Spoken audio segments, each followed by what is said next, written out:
તમારા ઘરમાં પણ બાળકો છે તો તમે પણ એક ભ્રમ દૂર કરજો અને મારી સલાહ માનજો. ભ્રમ એ છે કે મોટાભાગના પેરેન્ટ્સ એવું માને છે કે તેઓ જ્યારે બૂમો પાડીને કે ખીજાઈને પોતાના બાળકો જોડે વાત કરે ત્યારે જ બાળકો તેમની વાત માને છે. હકીકત આવી નથી.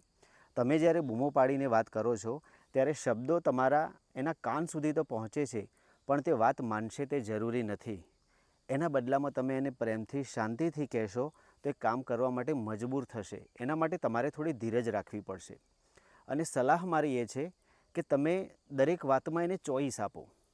જેમ કે તમે એને એમ ના કહેશો કે ટીવી બંધ કરી દે, એને એમ કહો બેટા હાલ ટીવી બંધ કરીશ કે 10 મિનિટ પછી, બેટા મોબાઈલ મૂકી દે, એમ નહીં, બેટા મોબાઈલ હાલ મૂકીશ કે 10 મિનિટ પછી, ચાલ બેટા ઉઠી જા, હવે બેટા હાલ ઉઠું છે કે 10 મિનિટ રહીને ઉઠાડું.